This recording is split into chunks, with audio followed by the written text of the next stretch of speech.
നമുക്ക് ആരംഭിച്ചാൽ. ഞാൻ പറയുന്നത് കേൾക്കുന്നുണ്ടോ നിങ്ങൾക്ക്? കേൾക്കാം. സ്ക്രീൻ കാണുന്നുണ്ടോ?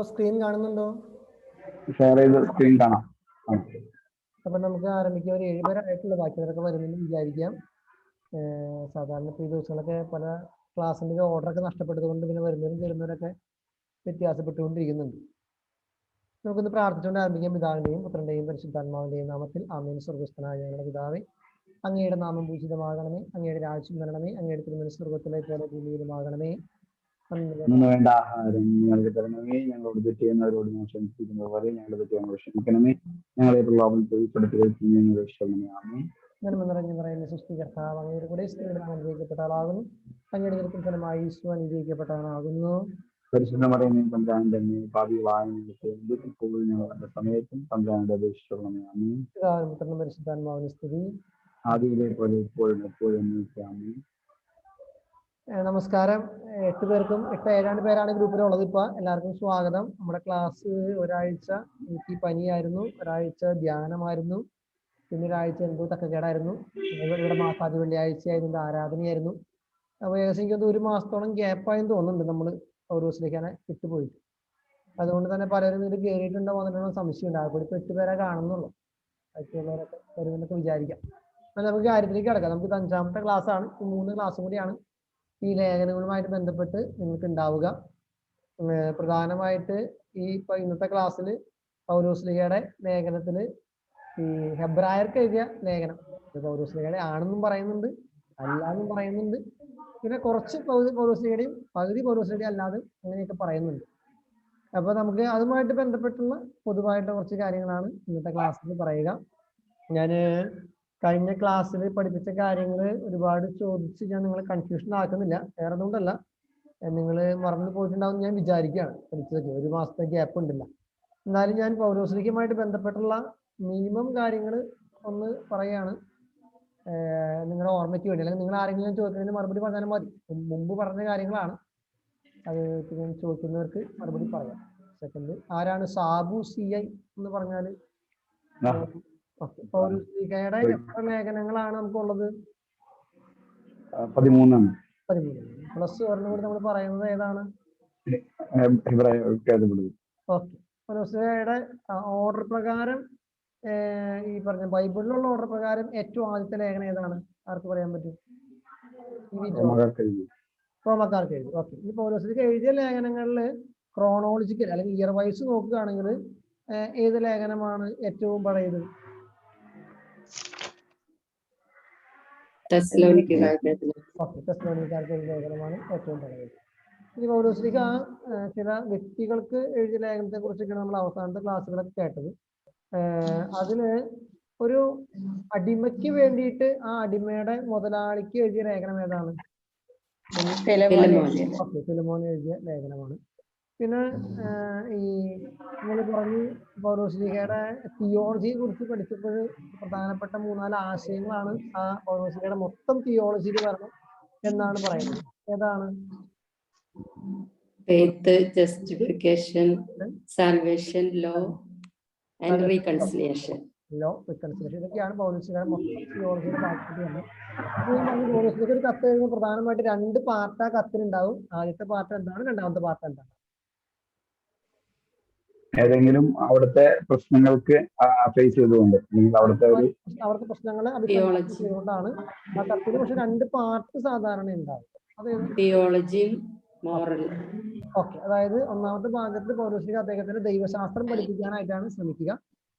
രണ്ടാമത്തെ ഭാഗത്ത് അദ്ദേഹത്തിന്റെ അതാത് ജനങ്ങളോടുള്ള ഉപദേശം, മോറൽ ലൈഫ് നന്നാക്കുന്നതിനെ കുറിച്ചാണ് പ്രധാനമായിട്ടും പറയുക. അപ്പൊ അതിന് 1-2 പ്രശ്നങ്ങൾ ഞാൻ സൂചിപ്പിച്ചിരുന്നു. പൗലോസ്ലീഹയുടെ കാലത്ത് അന്ന് ഉണ്ടായിരുന്ന, ജെറുസലേമിൽ ഉണ്ടായിരുന്ന ഏറ്റവും പ്രധാനപ്പെട്ട പ്രശ്നം ഈ പരിച്ഛേദനമായിട്ട് ബന്ധപ്പെട്ട പ്രശ്നമാണ്. പൗലോസ്ലീഹ പറയുന്നു, അക്രൈസ്തവരെ സഭയിലേക്ക് എടുക്കുമ്പോൾ പരിച്ഛേദനം ചെയ്യേണ്ട ആവശ്യമില്ല. പത്രോസ്ലീഹ പറയുന്നു, അല്ലെങ്കിൽ പത്രോസ്ലീഹയുടെ കൂടെ നിൽക്കുന്നവർ പറയുന്നു അതിന്റെ ആവശ്യം എന്നൊക്കെ പറയുന്നു. അതിന്റെ ഫലമായിട്ടാണ് സഭയിലെ ആദ്യത്തെ കൗൺസിൽ കൂടിയത്. അത് എവിടെ വെച്ചിട്ടാണ്? ജെറുസലേമിൽ. റിസൾട്ട് 49. അതിന്റെ റിസൾട്ട് എന്തായിരുന്നു? മീൻസ് എന്താണ് അതിന്റെ ഫലമായിട്ട് ഉരുത്തിരിഞ്ഞ ഡിസിഷൻ? ആവശ്യമില്ല. ഓക്കെ. ഈ പിന്നെ പൗലോസ്ലിഹയുടെ വ്യക്തിത്വത്തെ കുറിച്ചൊക്കെ നമ്മൾ ഏകദേശം ഒരു ധാരണ കിട്ടി. അദ്ദേഹം 2 കൾച്ചറിൽ ഉള്ള ഒരാളാണെന്ന് പറഞ്ഞിരുന്നു ഞാൻ തുടക്കം. അത് ഏതൊക്കെ കൾച്ചറാണ് പുള്ളിയുടെ പൗലോസ്ലിഹയുടെ കൾച്ചർ എന്ന് പറയുന്നത്? ഗ്രീക്കും ജൂയിഷും. ഗ്രീക്കും ജൂയിഷും. ഒരാൾ തന്നെയാണ് മറുപടി പറയുന്നത്. ഞാൻ ഓരോരുത്തരും പേര് വിളിക്കുന്ന വരുന്നതാണ് കേട്ടോ. കാരണം ഒരു ശബ്ദം മാത്രം എനിക്ക് കേൾക്കുന്നുള്ളൂ. ഓക്കെ, പൗലോസ്ലിഹ പല ലെറ്ററുകൾ എഴുതി. അതില് ഈ തിമോത്തിയോസിനും തീത്തോസിനും ഒക്കെ എഴുതിയ ലേഖനങ്ങളെ നമ്മൾ ഒരു പ്രത്യേക കാറ്റഗറിയിലാണ് പെടുത്താറ്. അത് എനിക്ക് തോന്നുന്നു അലക്സ് ആന്റണി എന്ന് പറഞ്ഞ ആളുണ്ടെങ്കിൽ അലക്സ് ആന്റണി പറഞ്ഞു. അത് ഏത് കാറ്റഗറിയിലാണ്? തിമോത്തിയോസിനും തീത്തോസിനും ഒക്കെ എഴുതിയ പുസ്തകങ്ങളെ പല കാറ്റഗറി ഉണ്ട്. മെയിൻ ലെറ്റേഴ്സ് ഉണ്ട്, തടവറ പ്രസന്ന ലെറ്റേഴ്സ് ഉണ്ട്. ദെൻ മറ്റൊരു കാറ്റഗറിയാണ് ഈ പറയുന്നത്. ആരാണ്? അലക്സ് ആന്റണിനെ കാണുന്നില്ല. റീത്ത.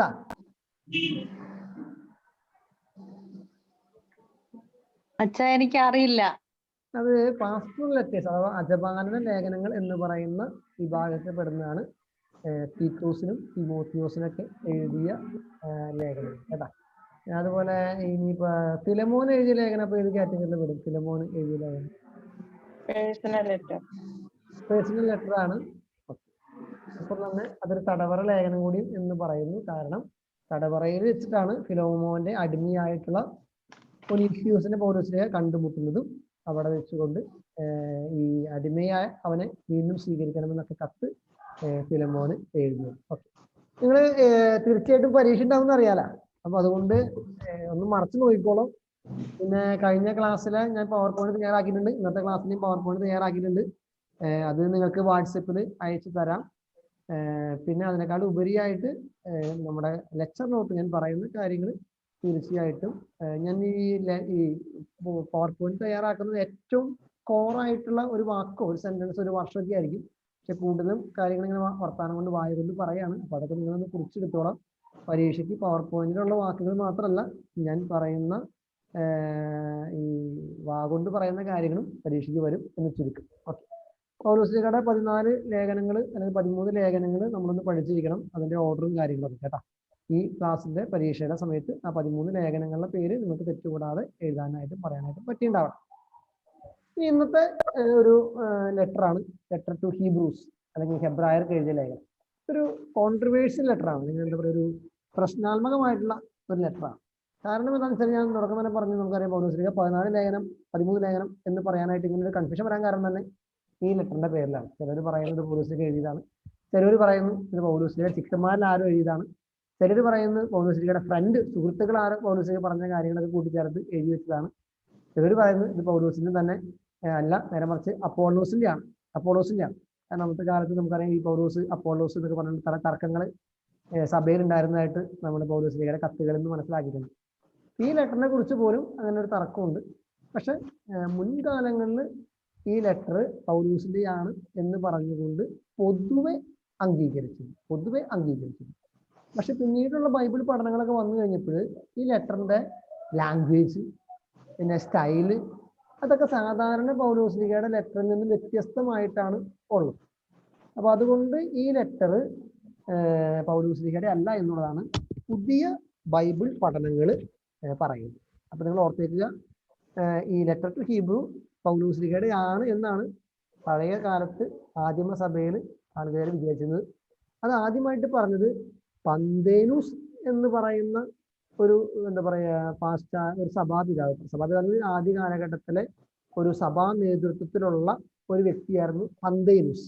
ഈ പന്തേനൂസ് ആണ് പറഞ്ഞത് ലെറ്റർ ടു ഹീബ്രു എന്നുള്ളത് പൗലോസ്ലിഹ എഴുതിയതാണ് എന്നുള്ളതാണ്. അത് ആദ്യ നൂറ്റാണ്ടിൽ AD 180 അപ്പൊ രണ്ടാം നൂറ്റാണ്ടിലാണ് പന്തേനൂസ് ഇങ്ങനെ പറഞ്ഞത്.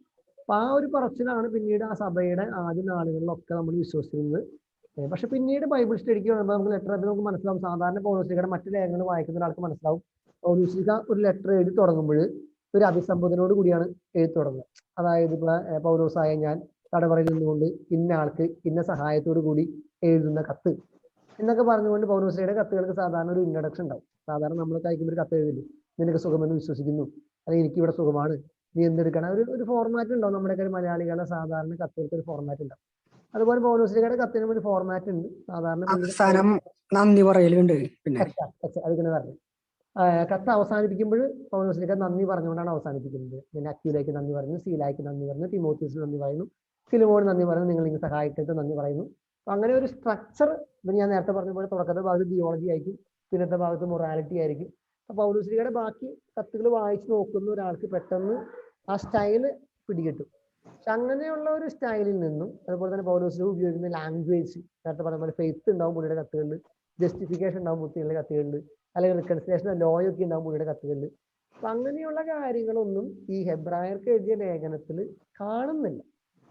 അപ്പൊ അതുകൊണ്ട് ആ ലാംഗ്വേജിൽ വ്യത്യാസമുണ്ട്, ആ സ്റ്റൈലിൽ, ആ റൈറ്റിംഗ് സ്റ്റൈലിൽ വ്യത്യാസമുണ്ട്, ആ ഓർഡറിൽ വ്യത്യാസമുണ്ട്, കത്തിന്റെ ഒരു ഓർഡറിൽ തന്നെ വ്യത്യാസമുണ്ട്. അതൊക്കെ ഡിഫറെന്റ് ഫ്രം പോൾ സാധാരണ എഴുതുന്ന രീതിയിൽ നിന്നും സ്റ്റൈലിൽ നിന്നും ലാംഗ്വേജിൽ നിന്നും വ്യത്യാസപ്പെട്ടാണ് ഹെബ്രായ ലേഖനം എഴുതിപ്പെട്ടത് അല്ലെങ്കിൽ കാണപ്പെടുന്നത് എന്നുള്ളത് കൊണ്ട് അത് പോൾ ആയിരിക്കാനായിട്ടുള്ള സാധ്യതയില്ല എന്നാണ് റീസെന്റ് ആയിട്ടുള്ള ബൈബിൾ സ്റ്റഡീസ് പറയുന്നത്.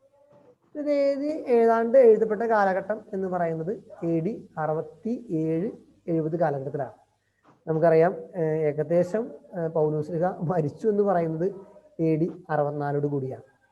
അപ്പൊ പിന്നെ 64 ശേഷം എഴുതിയ ഒരു ലെറ്റർ ആണ് ഇതാണെങ്കിൽ ഒരുപക്ഷെ ഈ പറയുന്ന രീതിയിൽ പൗലോസ്ലീഹ ആവാനായിട്ട് സാധ്യതയില്ല എന്നാണ് പറയുന്നത്. എനിവേ, എന്തായാലും നമ്മൾ ഇപ്പോൾ ഇത് പൗലോസ്ലീഹയുടെ ലെറ്ററിന്റെ ഗണത്തിൽ കൂട്ടുന്നു. പക്ഷെ എമ്പാലും പുതിയതനുസരിച്ച് നമ്മൾ പറയുന്നു 13+1.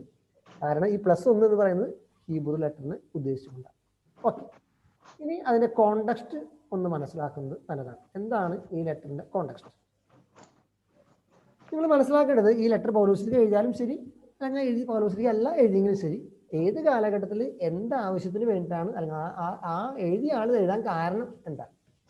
അതായത് നമുക്കറിയാം, നമ്മൾ പഠിച്ചു, ഈ ക്രിസ്തു മതത്തിലേക്ക് ആദ്യമായിട്ട് ആദിമ സഭയിൽ ഉണ്ടായിരുന്ന ആൾക്കാർ ഭൂരിഭാഗം പേരും ഈ ജൂവിഷ് അല്ലെങ്കിൽ യഹൂദ മതത്തിൽ നിന്നും വന്നവരാണ്. പിന്നീടാണ് പയ്യാണ് വിജാതിയിലൊക്കെ സഭയിലേക്ക് അല്ലെങ്കിൽ ക്രിസ്ത്യാനിറ്റിയിലേക്ക് എടുക്കാനായിട്ട് തുടങ്ങിയത്. അപ്പൊ ഈ യഹൂദ മതത്തിൽ നിന്നും യഹൂദ മതം ഉപേക്ഷിച്ചുകൊണ്ട് ക്രിസ്ത്യാനിറ്റി ആയ ആൾക്കാർക്ക് ഒരു പ്രശ്നം പറ്റി. അവർക്ക് ഈ പിന്നീട് കുറച്ച് നാൾ കഴിഞ്ഞപ്പോൾ വീണ്ടും യഹൂദ മതത്തിലേക്ക് തിരിച്ചു പോകണം എന്നൊരു ആഗ്രഹം തോന്നിത്തുടങ്ങി. കാരണം എന്ന് വെച്ചാൽ യഹൂദ മതത്തിൽ ഒരുപാട് അവരുടെ പ്രധാനപ്പെട്ട ജെറുസലേം ദേവാലയം അവിടെയുണ്ട്, ആ ദേവാലയത്തിന് തിരുനാൾ അവിടെയുണ്ട്, ആഘോഷങ്ങൾ അവിടെയുണ്ട്, ആ ദേവാലയത്തിലുള്ള ബലി അർപ്പണവും പുരോഹിതനും അവിടെയുണ്ട്. പിന്നെ അവിടുത്തെ അവരുടെ ജീവിതത്തിന്റെ സെന്റർ ആയിരുന്നു ഈ ജെറുസലേം ദേവാലയം എന്ന് പറയുന്നത്. ഇവർ ക്രിസ്ത്യാനിറ്റിലേക്ക് മാറിയതോടുകൂടി ഈ ജെറുസലേം ദേവാലയത്തിൽ നിന്നും സിനഗോഗിൽ നിന്നൊക്കെ ഇവരെ യഹൂദർ പുറത്താക്കാനായിട്ട് തുടങ്ങി. അപ്പൊ അതുകൊണ്ട് ഓട്ടോമാറ്റിക്കലി കുറച്ച് നാൾ കഴിഞ്ഞപ്പോൾ ഇവർക്ക് വീണ്ടും ഈ ടെമ്പിള്, ദേവാലയം, പിന്നെ ഈ റിച്വൽ പ്രാക്ടീസ്, അവിടുത്തെ ബലിയർപ്പണം, അങ്ങനെയോടൊക്കെ താല്പര്യം തോന്നി തുടങ്ങി. അവര് വീണ്ടും ഈ ജൂയിഷ് റിലീജിയനിലേക്ക് തിരിച്ചു പോകണം എന്നൊരാഗ്രഹം ഇപ്പൊ നമ്മുടെ നാട്ടിൽ തന്നെ നടക്കുന്നുണ്ടല്ലോ. അതായത് ഒരു കാലത്ത് ഹിന്ദുക്കളായിരുന്നവർ ഹിന്ദുക്കളിൽ നിന്നും ക്രിസ്ത്യാനി ആയവര് വീണ്ടും ഹൈന്ദവരാകണം എന്നൊക്കെ പറഞ്ഞു. ഗർവാപ്പസി എന്നൊക്കെ പറഞ്ഞ ഒരു പ്രയോഗമൊക്കെ കുറച്ച് നാൾക്ക് മുമ്പ് നമ്മുടെ നാട്ടിലൊക്കെ വളരെ കാര്യമായിട്ട് ഈ RSSകാരും ഹിന്ദുസൊക്കെ ഉയർത്തി പറഞ്ഞിരുന്നു. അതായത് അവരുടെ സ്വന്തം വീട്ടിലേക്ക് തിരിച്ചു വരിക, ഗർവാപ്പസ് തിരിച്ചു വരിക എന്നുള്ള അവസ്ഥ. അതായത് ഹിന്ദു താഴ്ന്ന ജാതിയിൽ നിന്ന് അല്ലെങ്കിൽ ഹിന്ദുക്കളുടെ ജാതിയിൽ നിന്നൊക്കെ ക്രിസ്ത്യാനിറ്റി ആയവർ വീണ്ടും ഹിന്ദു മതത്തിലേക്ക് തിരിച്ചു കൊണ്ടുവരണം എന്നൊക്കെ പറയുന്ന ഒരു ആശയം. അങ്ങനെ ഒരു ട്രെൻഡ് കുറച്ച് നാൾ കഴിഞ്ഞപ്പോൾ ഈ യഹൂദരുടെ ഇടയിൽ കാണപ്പെട്ടു. അപ്പൊ ആ ട്രെൻഡിനെ ഒന്ന് തടയിടുക എന്നുള്ളതാണ് ഈ ലേഖനം എഴുതിയ ആളുടെ ആ ഉദ്ദേശം എന്ന് പറയുന്നത്. തിരിച്ച് വീണ്ടും യഹൂദ മതത്തിലേക്ക് പോകുന്ന അല്ലെങ്കിൽ പോകാനുള്ള യഹൂദരുടെ ആശയ്ക്ക് ഒരു കടിഞ്ഞാണിടുക. അപ്പൊ അതെങ്ങനെയാണ് പുള്ളി ചെയ്തത് എന്നുള്ളതാണ്. അപ്പൊ ആ ആശയ്ക്ക് എങ്ങനെയാണ് പുള്ളി കടിഞ്ഞാണിട്ടെ എന്നുള്ളതാണ് ഇനി പറയാൻ പോകുന്നത്. ഒന്നാമത്തത് ഇതിന്റെ കണ്ടന്റ് അതടിസ്ഥാനത്തിലാണ്, അതിനെ അടിസ്ഥാനപ്പെടുത്തിക്കൊണ്ടാണ് നിലനിൽക്കുന്നത് ഈ പുസ്തകത്തിന്റെ കണ്ടന്റ്. നമുക്കറിയാം, ഈ യഹൂദരെ സംബന്ധിച്ച് അവർക്ക് ഏറ്റവും പ്രധാനപ്പെട്ടത് മോശ, പിന്നെ അവരുടെ ദേവാലയം, പിന്നെ അവരുടെ ബലിയർപ്പണം, മോശ വഴിയായിട്ട് നൽകിയ 10 കൽപ്പനകൾ, ഇതൊക്കെയാണ് യഹൂദരെ സംബന്ധിച്ച് അവരുടെ മതത്തിന്റെ അടിസ്ഥാനവും സെന്ററും ഒക്കെ ആയിട്ട് നിൽക്കുന്നത്. പിന്നെ വിശ്വാസികളുടെ പിതാവായിട്ടുള്ള അബ്രാഹം എന്നൊക്കെ പറയുന്ന അവസ്ഥ. അപ്പൊ ഈ ഹെബ്രായ ലേഖനകർത്താവ് എഴുതാനായിട്ട് ഉദ്ദേശിക്കുന്ന കാര്യം എന്ന് വെച്ചാൽ ക്രിസ്തുവിനെ ഉയർത്തി കാണിക്കും. ക്രിസ്തുവിനെ എങ്ങനെ ഉയർത്തി കാണിക്കുന്നു? ക്രിസ്തുവിനെ മോശയെക്കാളും അബ്രാഹത്തെക്കാളും ഈവൻ മാലാഖമാരെക്കാളൊക്കെ ഉയർത്തി കാണിക്കുന്നു. അതാണ് നിങ്ങൾ ആ ഹെബ്രായ ലേഖനത്തിൽ എത്രാമത്തെ അധ്യായത്തിൽ, 3-ാമത്തെ അധ്യായത്തിലായിരിക്കും. 3-ാമത്തെ അധ്യായത്തിൽ നിങ്ങൾ ഹെഡിങ് ഒന്ന് വെറുതെ വായിച്ചു നോക്കിയാൽ മതി. നമുക്ക് പെട്ടെന്ന് മനസ്സിലാവും. അതായത് ക്രിസ്തു ആ 1, 2, 3 അധ്യായങ്ങൾ വെറുതെ ഒന്ന് ഹെഡിങ്ങുകൾ മാത്രം ഒന്ന് വായിച്ചു നോക്കിയാൽ മതി. അതായത് ഇത്രയേ ഉള്ളൂ. ക്രിസ്തു എന്ന് പറയുന്ന വ്യക്തിയുടെ ആ നൊബിലിറ്റി, ആ ക്യാരക്ടറിന്റെ ആ ഒരു ശ്രേഷ്ഠത, ആ വ്യക്തിത്വത്തിന്റെ ശ്രേഷ്ഠത ഉയർത്തി കാണിക്കാനായിട്ടാണ് ഈ ഹെബ്രായ ലേഖന കർത്താവ് ശ്രദ്ധിച്ചത്. അത് വേറെ ഒന്നിനും വേണ്ടിയിട്ടല്ല.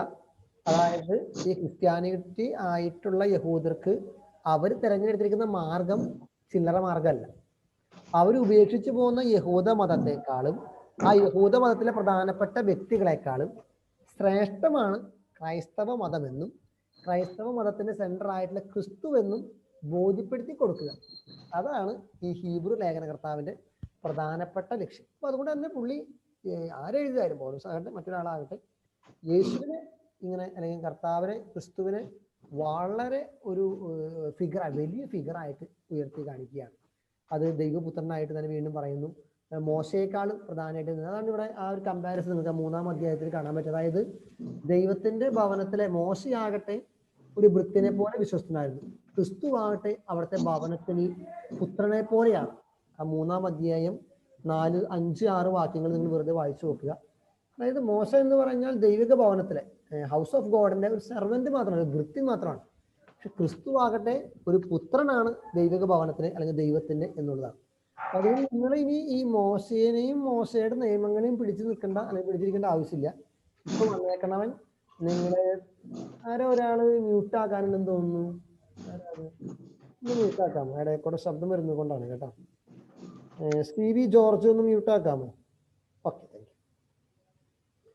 അപ്പൊ ഈ നിങ്ങള് ഈ ക്രിസ്തുവിനെ ആണ് നിങ്ങൾ ശ്രദ്ധ വെച്ചിരിക്കുന്നത്. കാരണം ക്രിസ്തു പുത്രനെ പോലെയാണ്, മോശ സെർവൻ്റാണ്. ആ ഒരു കമ്പാരിസൺ ആണ് ഇത് നടത്തുന്നത്.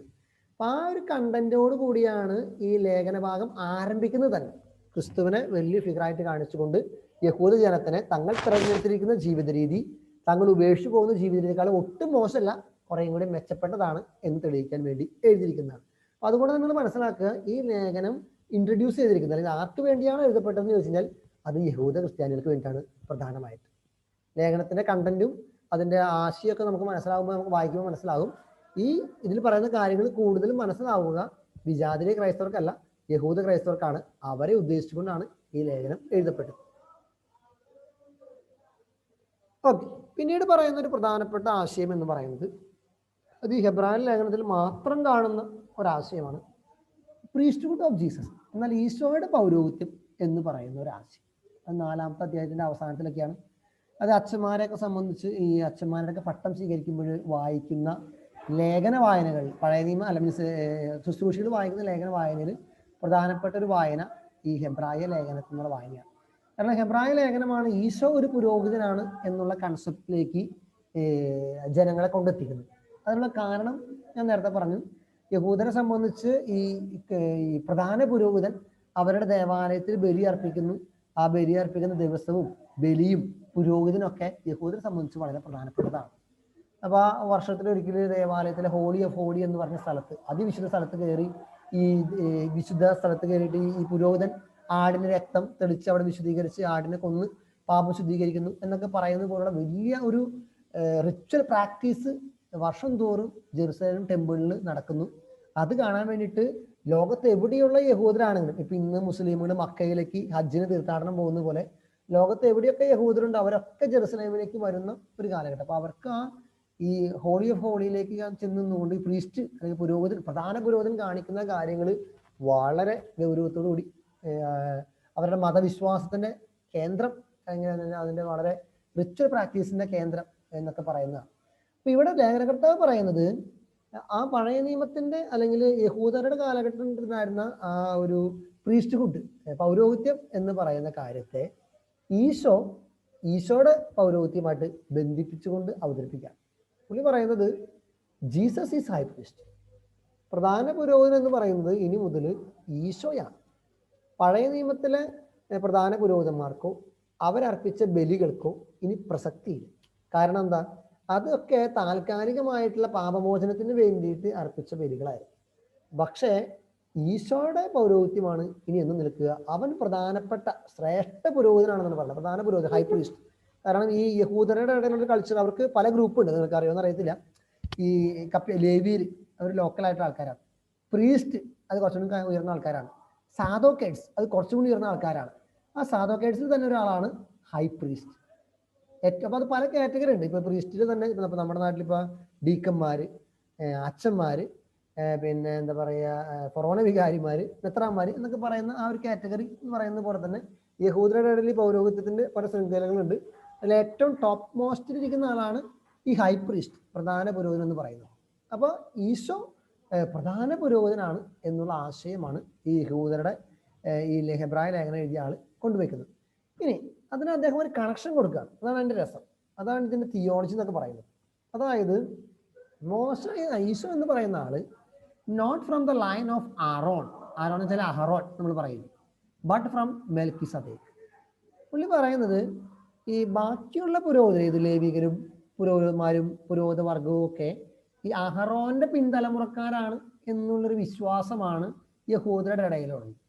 പക്ഷെ ഈ ഹെബ്രായ ലേഖനകർത്താവ് ഈ അഹറോനെ വിട്ടുപിടിക്കുകയാണ്. ആള് പറയാണ് ഈശോ അഹറോന്റെ ഒരു പിൻതലമുറക്കാരനല്ല.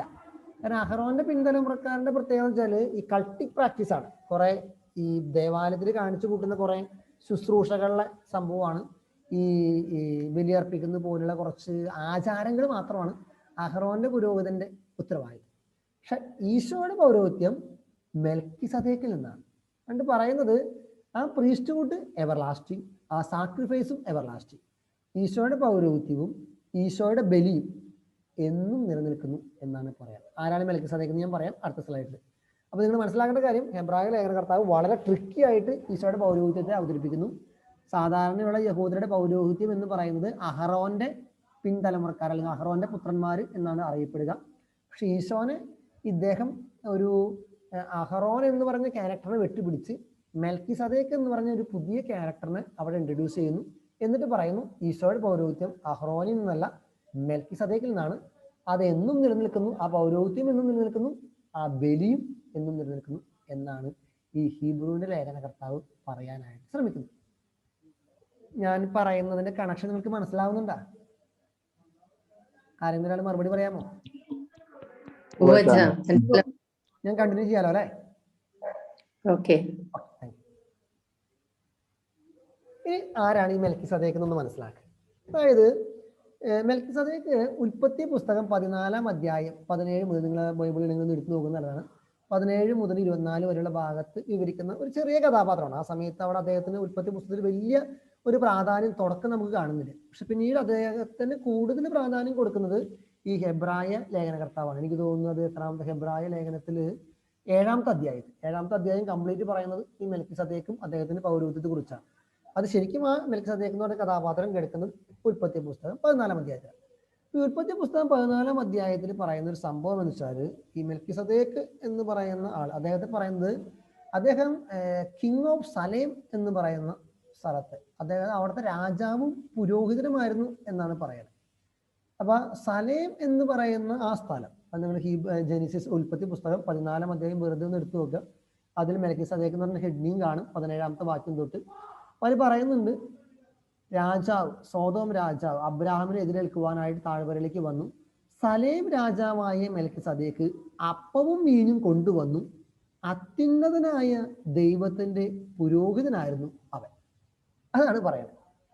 അപ്പൊ മെൽക്കിസദേക്കിന് കൊടുക്കുന്ന വിശേഷണം, അദ്ദേഹം സലേം എന്ന് പറയുന്ന ഒരു രാജ്യത്തെ രാജാവാണ്, പ്ലസ് അദ്ദേഹം അത്യുന്നതനായ ദൈവത്തിന്റെ പുത്രനാണ്, പ്ലസ് അദ്ദേഹം അപ്പവും വീഞ്ഞും കൊണ്ടുവന്ന് എന്താ പറയുക അബ്രാഹാമിന് കൊണ്ടു കൊടുക്കുക. അപ്പൊ ഇത് നിങ്ങൾക്ക് ക്രിസ്തുവുമായിട്ട് കുറച്ച് ബന്ധപ്പെടുത്താൻ പറ്റുന്നുണ്ട്. അതായത് ഈ ഞാനിപ്പോൾ പറഞ്ഞ കാര്യങ്ങൾ, അതായത് അദ്ദേഹം സലേം എന്ന് പറഞ്ഞാൽ പിന്നീട് ജെറുസലേം എന്നറിയപ്പെടുന്ന ആ പട്ടണമാണ്. ആ ജെറുസലേം അല്ലെങ്കിൽ സലേം എന്നുള്ള ആ വാക്കിൽ നിന്നാണ്, ഈ സലേം എന്നുള്ള പഴയ ഹീബ്രുവിൽ നിന്നാണ് പിന്നീട് ശാലോം എന്നുള്ള നമ്മളിപ്പോൾ ഉപയോഗിക്കുന്ന പുതിയ ഹീബ്രുവിൽ ശാലോം എന്നുള്ള വാക്ക് പറയുന്നത്. അതാണ് പീസ് എന്ന് പറയുന്നത്. അപ്പൊ സലേമിന്റെ രാജാവ് എന്ന് പറഞ്ഞാൽ രണ്ടർത്ഥം നമുക്ക് മനസ്സിലാക്കാൻ പറ്റും. സലേം എന്ന് പറഞ്ഞ വാക്ക് ശാലോം, പീസ്, സമാധാനത്തിന്റെ രാജാവാണ്. പ്ലസ് സലേം എന്ന് പറഞ്ഞാൽ ഒരു സ്ഥലമാണ്, അത് ജെറുസലേമാണ്, ജെറുസലേമിന്റെ രാജാവാണ്. അതാണ് ഈ മെൽക്കിസദേക്കിന്റെ പ്രത്യേകത. അദ്ദേഹം ഒരേ സമയം, അപ്പോൾ ബൈബിൾ ഉൽപ്പത്തി പുസ്തകത്തിലെ കണക്ഷൻ പ്രകാരം മെൽക്കിസദേക്ക് എന്ന് പറയുന്ന വ്യക്തി അദ്ദേഹം ഒരു പുരോഹിതനും രാജാവുമാണ് ഒരേ സമയം. അപ്പൊ അതിൽ പറയുന്ന വാക്കാണ് അത്യുന്നതനായ ദൈവത്തിന്റെ പുരോഹിതനാണ് എന്നാണ് പറയുന്നത്. അപ്പൊ ലോക്കലായിട്ടുള്ള ഈ അഹറോന്റെ പിൻതലമുക്കാരായിട്ടുള്ള ഒരു പുരോഹിത ഗണത്തിലല്ല, നേരെ മറിച്ച് അത്യുന്നതനായ ദൈവത്തിന്റെ പുരോഹിതനാണ് മെൽക്കിസദേക്ക് എന്നാണ് പറയുന്നത്. പിന്നെ ഈ പറഞ്ഞ മെൽക്കിസദേക്ക് സലേമിലെ രാജാവാണ്, അതായത് ജെറുസലേമിലെ രാജാവാണ്. ഈ ജെറുസലേം എന്ന് പറയുന്നത് ഒരു സ്ഥലത്തിനേക്കാൾ ഉപരിയായിട്ട് സമാധാനം എന്നുള്ളതാണ് വാക്കിന്റെ അർത്ഥം തന്നെ. അപ്പൊ സമാധാനത്തിന്റെ രാജാവാണ് എന്നുള്ളതാണ് അതിന്റെ പ്രത്യേകത. അപ്പൊ ആ ഒരു ക്യാരക്ടറിനെ ക്രിസ്തുവുമായിട്ട് ബന്ധിപ്പിക്കുകയാണ് ഈ ഹീബ്രു ലേഖനകർത്താവ് ചെയ്യുന്ന വളരെ മനോഹരമായിട്ടുള്ള ഒരു എന്താ പറയുക, ഒരു കമ്പാരിസണോ അല്ലെങ്കിൽ ഒരു കണക്ഷൻ എന്നൊക്കെ പറയുന്ന രീതി. അപ്പൊ അത് പെട്ടെന്ന് നമുക്കത് മനസ്സിലാകും. വളരെ ചെറിയൊരു എന്നിട്ട് ഇനി തമാശ അതല്ല, ഇത് പറയുന്നത് ഈ ഭാഗം വായിച്ച് നമുക്ക് മനസ്സിലാവും. ഈ മെൽക്കിസദേക്ക് പിന്നീട് അബ്രാഹത്തെ അനുഗ്രഹിക്കുന്നുണ്ട്. മെൽക്കിസദേക്ക് അബ്രാഹത്തെ അനുഗ്രഹിക്കുന്നു. അപ്പൊ അതിന്റെ അർത്ഥം പൗലോസൊക്കെ പറയുന്നുണ്ട്, അതായത് ചെറിയവൻ വലിയവനാൽ അനുഗ്രഹിക്കപ്പെടണം, ചെറിയവൻ വലിയവനാൽ അനുഗ്രഹിക്കപ്പെടണം. അതാണ് യഹൂദരുടെ ഒരു രീതി. അതാണ് ഇസഹാക്ക് മോനെ അനുഗ്രഹിക്കുന്നു, അല്ലെങ്കിൽ കൊച്ചുമോനെ അനുഗ്രഹിക്കുന്നൊക്കെ പറയുമ്പോൾ കൊച്ചുമോനേക്കാളും വലുതാണ് അറിവ് കൊണ്ടും കഴിവ് കൊണ്ടും ദൈവാനുഗ്രഹം കൊണ്ടും ഇസഹാക്ക് അപ്പൻ അല്ലെങ്കിൽ അപ്പാപ്പൻ എന്നൊക്കെ പറയുന്നു. അപ്പൊ ചെറിയവൻ വലിയവനാൽ അനുഗ്രഹിക്കപ്പെടണം എന്നതാണ് യഹൂദരുടെ കൾച്ചർ. മെൽക്കിസദേക്ക് അബ്രാഹത്തെയാണ് അനുഗ്രഹിക്കുന്നത്. അപ്പൊ അതിൽ നിന്ന് മനസ്സിലാക്കാം അബ്രാഹത്തെക്കാളും വലിയവനാണ് മെൽക്കിസദേക്ക്. അപ്പൊ യഹൂദരുടെ വിശ്വാസപ്രകാരം അബ്രാഹമാണ് അവരുടെ പൂർവ്വപിതാവ്, വിശ്വാസികളുടെ തലവൻ മോശ എന്ന് പറയുന്നത് പോലെ തന്നെ അതിനേക്കാളും വലിയൊരു ഫിഗറാണ് അബ്രാഹാം. അപ്പൊ അദ്ദേഹത്തിനെ അനുഗ്രഹിച്ച വ്യക്തിയാണ് മെൽക്കിസദേക്ക്. അപ്പൊ ഓട്ടോമാറ്റിക്കലി എന്ത് മനസ്സിലാക്കാം, മെൽക്കിസദേക്ക് എന്ന് പറയുന്ന വ്യക്തി അബ്രാഹത്തെക്കാൾ വലിയവനാണ്. അതാണ് നമുക്കത് പറയുന്നത്, ചെറിയവൻ വലിയവനാൽ അനുഗ്രഹിക്കപ്പെടുന്നു, പക്ഷെ അബ്രാഹത്തെ മെൽക്കിസദേക്ക് അനുഗ്രഹിച്ചപ്പോൾ മെൽക്കിസദേക്ക് അബ്രാഹത്തെക്കാൾ വലിയവനാണ്. ഇനി നേരത്തെ പറഞ്ഞ പോലെ തന്നെ അദ്ദേഹം പുരോഹിതനാണ്, സലേമിലെ രാജാവാണ്, priest of the God almighty, അത്യുന്നതനായ ദൈവത്തിന്റെ എന്താ പറയുക പുരോഹിതനാണ്. അപ്പൊ അങ്ങനെയുള്ള പൗരോഹിത്യത്തിന്റെ പിന്തുടർച്ചയാണ് ക്രിസ്തു, ഈശോ എന്നാണ് ഹെബ്രായ ലേഖനകർത്താവ് പറയുന്നത്. ഇനി പറയുന്ന ആശയം നിങ്ങൾക്ക് പിടികിട്ടിയെന്ന് വിചാരിക്കുന്ന ഒരു അല്പം തിയോളജി ഇതിലുണ്ട്. അപ്പൊ അതുകൊണ്ട് ആ ഒരു കണക്ഷൻ മനസ്സിലാക്കുക. എന്തുകൊണ്ടാണ് ഹെബ്രായ ലേഖനകർത്താവ് ക്രിസ്തു മെൽക്കിസദേക്കിന്റെ പിന്തലമുറക്കാരനാണ്, അല്ലെങ്കിൽ മെൽക്കിസദേക്കിന്റെ ക്രമവിധി പ്രകാരം നീ എന്നും പുരോഹിതനായിരിക്കുക എന്നൊക്കെയുള്ള വാക്കുകൾ എഴുതി വെക്കാൻ കാരണം, മെൽക്കിസദേക്ക് പഴയ നിയമത്തിലെ രാജാവും പുരോഹിതനുമാണ്, അബ്രാഹത്തേക്കാൾ വലിയവനാണ്. രാജാവ് എന്ന രീതിയിൽ സലേം എന്ന് പറഞ്ഞ പ്രദേശത്തെ ജെറുസലേമിലെ രാജാവാണ്. പിന്നെ പ്ലസ് സലേം എന്ന് പറഞ്ഞ ശാലോ, പീസ്, സമാധാനത്തിലെ രാജാവാണ്. ഈ ഇന്റർപ്രിട്ടേഷൻ ഒക്കെ ക്രിസ്തുവിന് ബാധകമാണ്. അദ്ദേഹം ജെറുസലേമിലെ രാജാവായിട്ടാണ് നമ്മൾ കണക്കാക്കുന്നത്. ജെറുസലേമിലെ രാജാവായിട്ട് ഈശോയെ സ്വീകരിക്കുന്നത്. അദ്ദേഹം സമാധാനത്തിന്റെ രാജാവായിട്ടാണ് നമ്മൾ കണക്കാക്കുന്നത്. സമാധാനത്തിന്റെ രാജാവായിട്ടാണ് കഴുതപ്പുറത്തെ പുറത്ത് വരുന്നത്. ഈശോ പുരോഹിതനായിട്ടാണ് ഹെബ്രായ ലേഖനകർത്താവ് പറയുന്നത്. കാരണം ഈശോ കുരിശിൽ അർപ്പിച്ച ബലി എന്നേക്കുമായിട്ട് എന്നും നിലനിൽക്കുന്ന ഏകബലി അർപ്പിച്ചതാണ്. പിന്നെ അപ്പവും വീഞ്ഞും എന്നുള്ള പ്രതീകം, മെൽക്കിസദേക്ക് അപ്പവും വീഞ്ഞും കൊണ്ടുവന്നാണ് ഈ പറഞ്ഞ അബ്രാഹത്തെ കാണാനായിട്ട് വന്നതെന്ന് പറയുന്നത്. നമുക്കറിയാം ഈശോ അന്ത്യ അത്താഴവേളയിൽ തൻ്റെ ബലിയുടെ പ്രതീകാത്മകമായിട്ട് അപ്പവും വീഞ്ഞുമാണ് ഉപയോഗിച്ചത്. നമ്മളായാലും ഇപ്പോഴും അപ്പവും വീഞ്ഞാണ് ഉപയോഗിക്കുന്നത്. അപ്പൊ അങ്ങനെയുള്ളൊരു വലിയൊരു കണക്ഷൻ ഈ പഴയ നിയമത്തിലെ മെൽക്കിസദേക്കും പുതിയ നിയമത്തിൽ അല്ലെങ്കിൽ ഈശോയുമായിട്ടുണ്ട്. ആ കണക്ഷൻ ഈ ഹെബ്രായ ലേഖനകർത്താവ് യഹൂദർക്ക് എഴുതിയ ഈ ലേഖനത്തിലൂടെ യഹൂദരെ പഠിപ്പിക്കാൻ വേണ്ടി ശ്രമിക്കുകയാണ്. കാരണം എന്താ, ക്രിസ്തു എന്ന് പറയുന്ന പുരോഹിതൻ പഴയ നിയമത്തിലെ യഹൂദരുടെ അബ്രാഹത്തെക്കാളും അബ്രാഹത്തെ അനുഗ്രഹിച്ച മെൽക്കിസദേക്കിനേക്കാളും വലിയവനാണ്.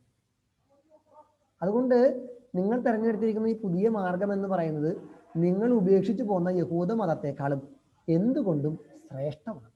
അതാണ് ഉദ്ദേശിക്കുന്നത്. ഓക്കെ, ഈ ആശയം ക്ലിയർ ആയെന്ന് വിചാരിക്കുന്നു. നമുക്ക് മുന്നോട്ട് പോകാം. ഒരു അല്പം തിയോളജി ഉള്ളതുകൊണ്ട് നിങ്ങൾക്ക് എത്രത്തോളം മനസ്സിലായെന്ന് എനിക്ക് അറിയത്തില്ല, പക്ഷെ ഞാൻ വിചാരിക്കുന്നു കണക്ഷൻ കിട്ടിയിട്ടുണ്ടാവുമെന്ന് വിചാരിക്കുന്നു.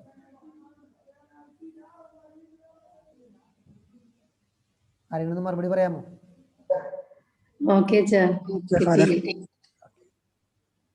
അപ്പൊ ആ ഒരു തിയോളജി ഈ പറയുന്ന ഇതാണ് ഈ പറയുന്ന he brought bread and wine, അതായത് അപ്പവും വീഞ്ഞും കൊണ്ടുവന്നു. അദ്ദേഹം അബ്രാഹത്തെ അനുഗ്രഹിച്ചു. ദെൻ അദ്ദേഹം അബ്രാഹമാകട്ടെ അബ്രാഹത്തിന്റെ എല്ലാ പൊസഷന്റെയും സമ്പത്തിന്റെയൊക്കെ 10% മെൽക്കിസദേക്കിന് മുമ്പിൽ കാഴ്ചവെച്ചു, അർപ്പിച്ചു കൊടുത്തു. ദെൻ അതൊക്കെ പറഞ്ഞിട്ട് Jesus priesthood is greater than Melchizedek. അതാണ് ഹെബ്രായ കർത്താവ് പറയുന്നത്. ഈശോയുടെ പൗരോഹിത്യം മെൽക്കിസദേക്കിന്റെ ആ ഒരു പിന്തുടർച്ചയിൽ നിന്ന് വരുന്നു. കാരണം ഈശോ അത്യുന്നതനായ ദൈവത്തിന്റെ പുരോഹിതനാണ്. അതേസമയം തന്നെ മെൽക്കിസദേക്കിനേക്കാളും വലിയവനാണ് ഈശോ എന്നുള്ള ഒരു ആശയത്തിലേക്ക് എബ്രായ ലേഖനകർത്താവ് നമ്മളെ കൊണ്ടെത്തിക്കും. ഓക്കെ, ഇനി ഈശോയെ കുറിച്ചുള്ള വേറെ ചില കാര്യങ്ങളാണ് വീണ്ടും എബ്രായരുടെ ലേഖനത്തിലൂടെ ഉൾപ്പെടുത്താനായിട്ട് ഉദ്ദേശിക്കുന്നത്. അതിലേറ്റവും പ്രധാനപ്പെട്ട കാര്യം എന്ന് പറയുന്നത്, ഈ പഴയ നിയമത്തിൽ അല്ലെങ്കിൽ ഒരു പുതിയ ഒരു ആശയം എബ്രായ ലേഖനകർത്താവ് പറയാണ്, പഴയ ഉടമ്പടി അല്ലെങ്കിൽ ഓൾഡ് ടെസ്റ്റ്മെന്റ് എന്നൊക്കെ പറയുന്നത് മോശ വഴി കിട്ടിയ ഒരു നിയമങ്ങളാണ്, കൽപ്പനകൾ, 10 കൽപ്പനകളൊക്കെയാണ് പഴയ നിയമത്തിന്റെ ഉടമ്പടി എന്നൊക്കെ പറയുന്നത്. പക്ഷെ പുതിയ ഉടമ്പടിയായിട്ട് ഇനി മുതൽ ക്രിസ്തു വരുന്നു എന്നാണ് പറയുന്നത്. ക്രിസ്തുവിലൂടെ ഒരു പുതിയ ഉടമ്പടി സംജാതമാകുന്നു എന്നുള്ളതാണ് ഹെബ്രായ ലേഖനം. എനിക്ക് തോന്നുന്നത് അധ്യായത്തിലെ 8ലാണ്. അത് നിങ്ങൾ വായിച്ചു നോക്കിയാൽ മതി. അതിന് കാരണം ഇതാണ്, നിങ്ങൾക്കത് പഴയ നിയമം അയച്ചു കഴിഞ്ഞാൽ അറിയാം. അതായത് പഴയ നിയമത്തിൽ ഈ 10 കൽപ്പനകൾ ദൈവം ഇസ്രായേൽ ജനത്തിന്റെ അടിസ്ഥാനമായിട്ട് കൊടുത്തു. പിന്നീട് ആ 10 കൽപ്പനകളൊക്കെ അവർ വാഗ്ദാന പേടകത്തിലായിട്ട് സൂക്ഷിച്ചു. പിന്നീട് ഈ വാഗ്ദാന പേടകം ഈ ദേവാലയം പണിതപ്പോഴും അതിൻ്റെ അകത്ത് ഹോളി ഓഫ് ഹോളി എന്ന് പറയുന്ന സ്ഥലങ്ങളൊക്കെ ആയിട്ട് ഇതിന്റെ പ്രതീകാത്മകമായിട്ടൊക്കെ സൂക്ഷിച്ചു വെച്ചു. പിന്നീട് ഇവർക്ക് ഈ വാഗ്ദാന പേടകവും 10 കൽപ്പനകളൊക്കെ നഷ്ടപ്പെട്ടു പോവുക ഇസ്രായേൽ ജനത്തിന്റെ ചരിത്രത്തിൽ. അപ്പോഴാണ് പിന്നെ ഈ പ്രവാചകന്മാരൊക്കെ വന്ന് പറയുന്നുണ്ട്, പ്രത്യേകിച്ച് എസെക്കിയേൽ പ്രവാചകനൊക്കെ പറയുന്നുണ്ട്, അതായത് ഇനി മുതൽ ഒരു പുതിയ ഉടമ്പടി ഞാൻ നീയുമായിട്ട് സ്ഥാപിക്കുന്നു, എൻ്റെ ഹൃദയത്തിൽ ഞാൻ രേഖപ്പെടുത്തും എന്നൊക്കെയാണ് പറയുന്നത്. അതായത് പഴയ ഉടമ്പടിയുടെ ആ ഒരു 10 കൽപ്പനകൾ വഴിയായിട്ടുള്ള പേട്ടകം അല്ലെങ്കിൽ ആ ഒരു 10 കൽപ്പനകളുടെ പലക നഷ്ടപ്പെട്ടു പോയി. അപ്പൊ അതിനുശേഷമാണ് ഈ പ്രവാചകന്മാരുടെ ചില ആശയം മുന്നോട്ട് വെച്ചത്, അത് പോയത് പോട്ടെ, പക്ഷെ ദൈവം നീയുമായിട്ടുള്ള ഉടമ്പടി നിന്റെ ഹൃദയത്തിൽ രേഖപ്പെടുത്തും എന്നാണ് എസെക്കിയേൽ പ്രവാചകനൊക്കെ പറയുന്നത്. എന്ന് വെച്ചാൽ ഒരാളുടെ ഹൃദയമാണ് ഇനി നിന്റെ ശരിയും തെറ്റും, നീ അത് ചെയ്യണം ഇത് ചെയ്യരുത് എന്ന് നിശ്ചയിക്കുന്ന ദൈവത്തിന്റെ ഉടമ്പടിയുടെ ഒരു പ്രതീകം എന്ന് പറയുന്നത്. അപ്പൊ അതിൻ്റെയൊക്കെ ഏറ്റവും പ്രധാനപ്പെട്ട കണ്ടന്റ് എന്ന് പറഞ്ഞു കഴിഞ്ഞാൽ, അല്ലെങ്കിൽ പഴയ നിയമ ഉടമ്പടിയുടെ 10 കൽപ്പനകളുടെ കണ്ടന്റ് എന്ന് പറഞ്ഞാൽ ദൈവത്തെ അനുസരിക്കണം. അതാണ് ഒരു പുറപ്പാട് ദിവസം 19-ാം തീയതി പറയുന്നത്, നീ ഈ കൽപ്പനകൾ അനുസരിച്ചാൽ നീ എനിക്ക് പ്രിയപ്പെട്ട ജനമായിരിക്കും. അതാണ് ഉടമ്പടി.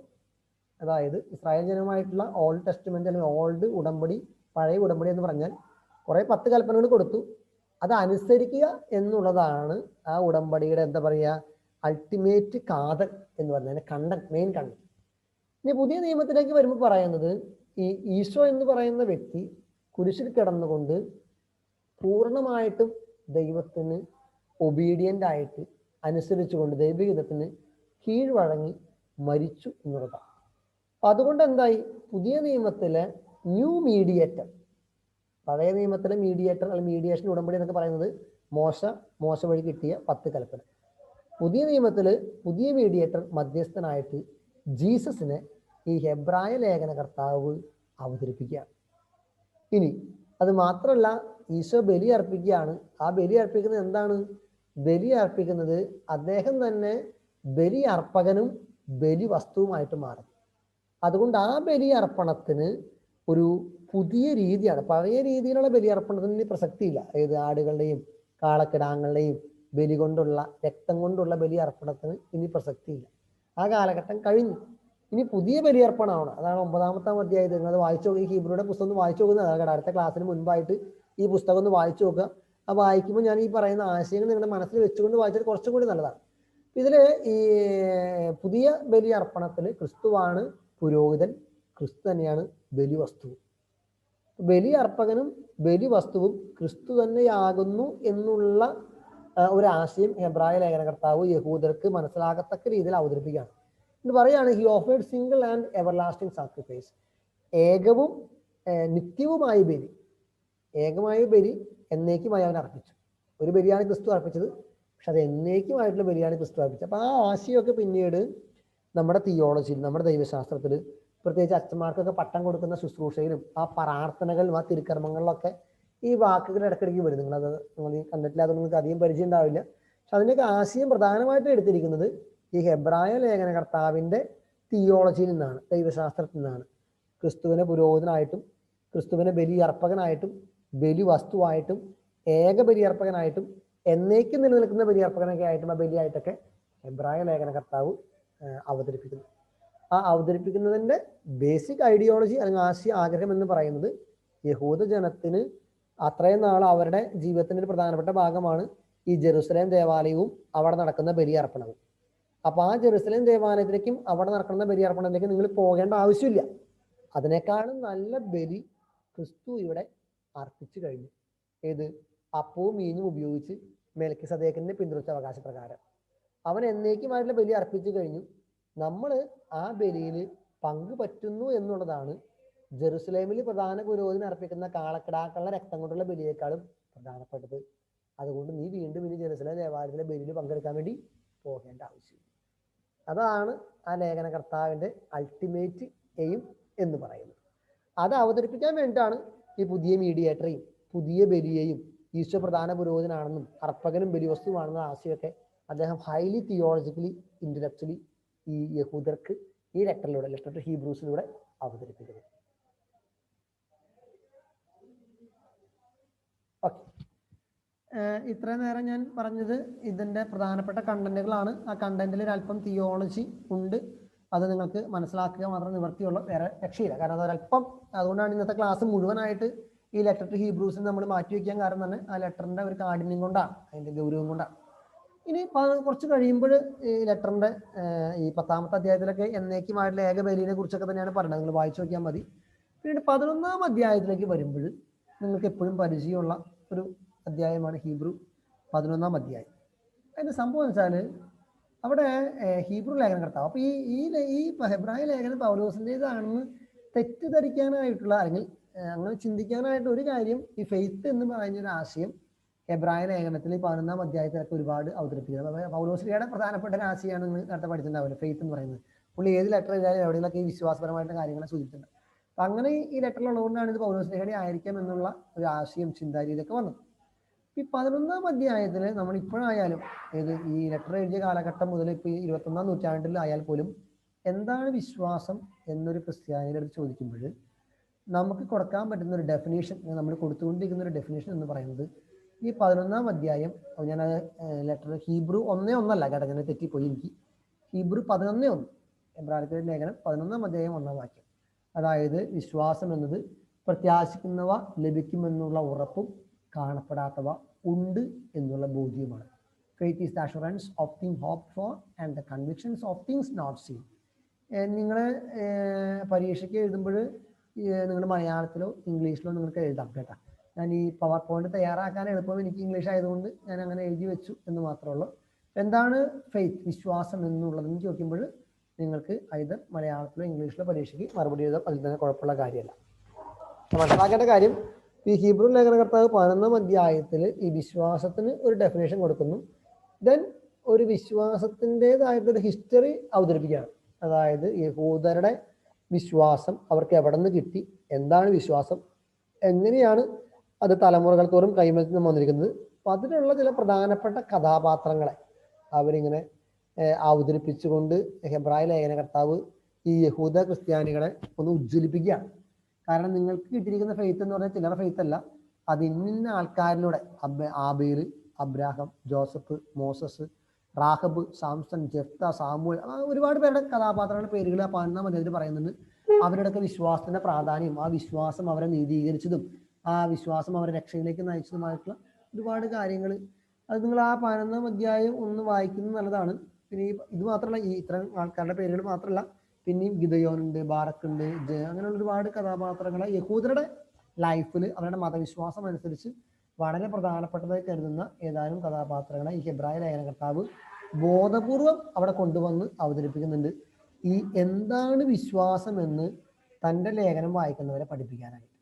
മാത്രമല്ല വിശ്വാസത്തിന് വേണ്ടി രക്തസാക്ഷിത്വം വരിച്ച ചില വ്യക്തികളെ, അല്ലെങ്കിൽ വിശ്വാസത്തിന്റെ എന്താ പറയുക, ഒരു വക്താക്കളായിട്ട് ചില ബിംബങ്ങളായിട്ട് അവതരിപ്പിക്കുന്ന വ്യക്തികളെ ഹെബ്രായ ലേഖനകർത്താവ് യഹൂദരുടെ മുമ്പിൽ അവതരിപ്പിച്ചുകൊണ്ട് അവരുടെ വിശ്വാസത്തെ വീണ്ടും കുറേയും കൂടി ഉജ്ജ്വലിപ്പിക്കാനായിട്ട് ശ്രമിക്കുന്നു.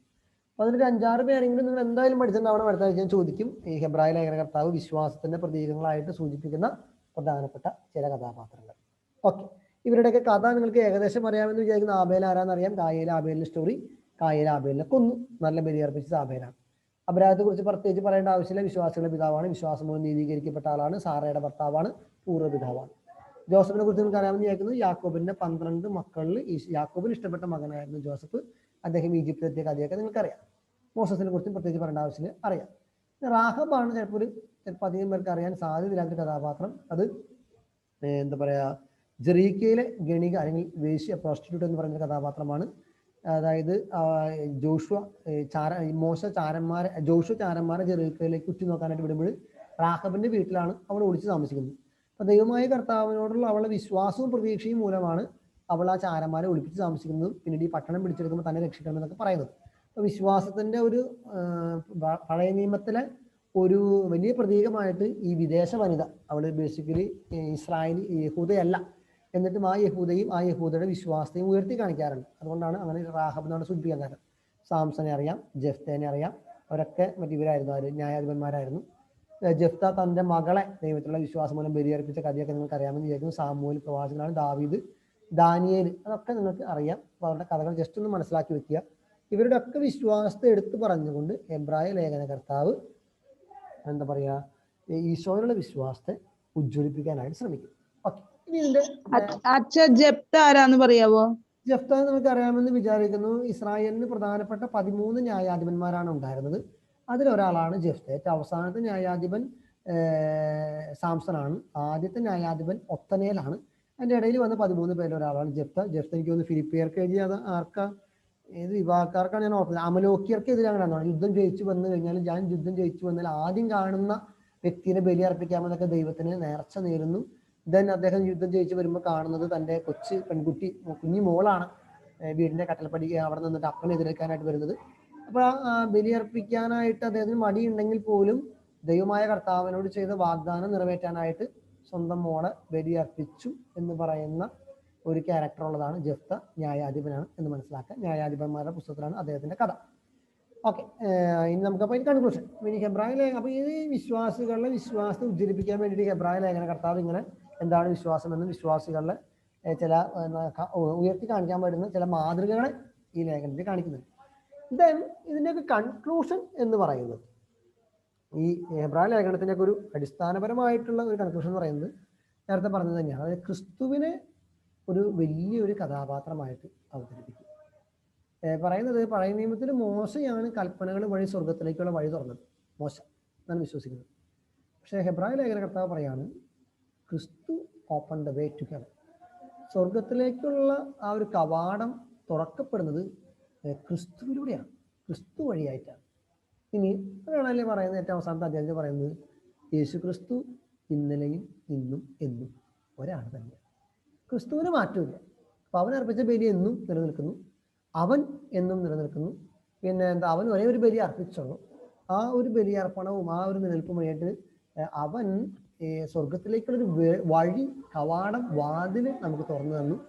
നമ്മൾ അവൻ്റെ വഴിയിലൂടെ ആണ് ഇനി സഞ്ചരിക്കേണ്ടത് എന്നുള്ളതാണ് ഈ ലേഖന കർത്താവ് യഹൂദ ക്രൈസ്തവർക്ക് കൊടുക്കുന്ന പ്രധാനപ്പെട്ട ഉപദേശം. അപ്പോൾ അതുകൊണ്ട് പിന്നെ അതിന് എപ്പോഴും പറയുന്ന പോലെ ഇതിൽ അവസാനത്തെ ഭാഗത്ത് ഈ മൊറാലിറ്റി കയറി വരുന്നുണ്ട്. അതിലൊരു ഭാഗമായിട്ട് പറയുന്നതാണ് അതുകൊണ്ട് നിങ്ങൾ പരസ്പരം സ്നേഹിക്കുക എന്നുള്ളൊരു ആശയം കൂടി. അത് നേരത്തെ പൗലോസ്ലീഹയുടെ ലേഖനങ്ങളുടെ കാര്യം പറയുന്ന പോലെ അവസാനം പൗലോസ്ലീഹ എല്ലാവർക്കും കൊടുക്കുന്ന ഉപദേശങ്ങൾ എപ്പോഴും പറയുന്ന കാര്യമാണ്. നീതിപൂർവ്വം പെരുമാറുക, സമാധാനത്തോടെ വർത്തിക്കുക, എല്ലാ കാര്യത്തിനും നന്ദി പ്രകാശിപ്പിക്കുക എന്നൊക്കെ പറയുന്ന പോലെ ഈ ഹെബ്രായ ലേഖനത്തിൽ പറയുന്ന അവസാനത്തെ ഭാഗത്ത് കാണുന്ന ഒരു പ്രധാനപ്പെട്ട ആശയമാണ് നിങ്ങൾ പരസ്പരം സ്നേഹിക്കുക. ദെൻ യേശു ക്രിസ്തു ഇന്നലെയും ഇന്നും എന്നും ഒരാൾ തന്നെയാണ്, സെയിമാണ്, മാറ്റമില്ലാത്തവരാണ്. നമ്മളിപ്പോഴും എപ്പോഴും ഈ ധ്യാനങ്ങൾക്കൊക്കെ പറയുന്ന ഒരു സെന്റൻസ് ആണ്, അല്ലെങ്കിൽ ഒരു വചനമാണ് ഈ ഹെബ്രായ 13:8. ഇത്രയാണ് പ്രധാനമായിട്ട് പൗലോസ്ലീഹയുടെ ലേഖനത്തിന്റെ ഹെബ്രായ ലേഖനത്തിൽ പറയാനായിട്ട് ഉള്ള. പിന്നെ ഞാൻ ഇനി നോട്ട് തയ്യാറാക്കാൻ സമയം കിട്ടിയില്ല. ഇനി ഞാൻ പറയുന്ന കാര്യങ്ങൾ ഇത്രയും നേരം പറഞ്ഞ, അല്ലെങ്കിൽ കഴിഞ്ഞ ഒരു 5 ക്ലാസ്സിന്റെ കൺക്ലൂഷൻ ആയിരിക്കും. എന്ന് വെച്ചാൽ നമ്മൾ പറഞ്ഞു നാളെ തൊട്ട് അല്ലെങ്കിൽ അടുത്ത ക്ലാസ് തൊട്ട് നമ്മൾ കാതോലിക ലേഖനത്തിലേക്ക്, സാർവത്രിക കാത്തലിക് ലെറ്റേഴ്സ് എപ്പിസോഡ്സിലേക്ക് പ്രവേശിക്കുകയാണ്. ഈ 5 ക്ലാസ് നമ്മൾ പൗലോസ്ലീഹയുമായിട്ട് ബന്ധപ്പെട്ട ലെറ്ററുകളാണ് നമ്മൾ തുടങ്ങിയത്. അതിൻ്റെ എൻഡിങ് ആണ് ഈ പറയുന്ന ഹെബ്രായ ലേഖനത്തിലേക്ക് കൊണ്ടെത്തിച്ചത്. ഇതൊരല്പം തിയോളജിക്കൽ ബേസ്ഡ് ആയതുകൊണ്ടാണ് ഈ ലേഖനം ഒരു ദിവസം മുഴുവനായിട്ട് ഈ ലേഖനത്തിന് വേണ്ടി മാറ്റി വെച്ചത്. ഇതിൽ 10 മിനിറ്റ് കൂടെ ഉണ്ട്. അത് ഞാൻ ഇതുവരെ പറഞ്ഞ ക്ലാസ്സുകളിലൊക്കെ ഒരു രത്ന ചുരുക്കം പറയാമെന്നാണ് ഉദ്ദേശിക്കുന്നത്. നിങ്ങൾക്ക് ഇതുമായിട്ട് ബന്ധപ്പെട്ട് ഹെബ്രായ ലേഖനത്തിനും എന്തെങ്കിലും സംശയങ്ങളുണ്ടോ?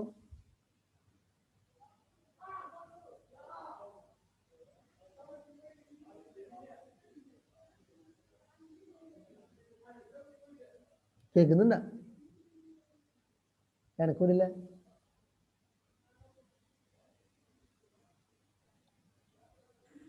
എന്തെങ്കിലും ഉണ്ടെങ്കിൽ ചോദിക്കാം, ഇല്ലെങ്കിൽ ഞാൻ ഹെബ്രായ ലേഖനം ഇതോടുകൂടി അവസാനിച്ചു. ഞാൻ പൊതുവിൽ മൊത്തത്തിലൊന്നും കൂടി ഓടിച്ചു പോകുന്നു. കഴിഞ്ഞ 5 ക്ലാസ്സിൽ പറയാൻ ഉദ്ദേശിച്ച പ്രധാനപ്പെട്ട കാര്യങ്ങളും ആശയങ്ങളും. അടുത്ത ആഴ്ച മുതൽ വീണ്ടും എന്താ പറയുക, നമ്മൾ ലേഖനം, യാക്കോബിന്റെ ലേഖനവും പിന്നെ മറ്റേ പത്രോസിന്റെയും യോഹന്നാന്റെയൊക്കെ ലേഖനങ്ങളാണ് അടുത്ത ആഴ്ച മുതൽ പഠിപ്പിക്കുക. ഓക്കെ, നമുക്ക് ആദ്യം മുതലുള്ള ഈ 5 ക്ലാസ്സിന്റെ ഏകദേശം ഒരു കൺക്ലൂഷൻ പറയാം. നമ്മൾ ആദ്യത്തെ ദിവസങ്ങളിലൊക്കെ കേട്ടതൊക്കെ തന്നെ പൗലോസ്ലിഹ എന്ന് പറയുന്ന വ്യക്തിയെ കുറിച്ചാണ്.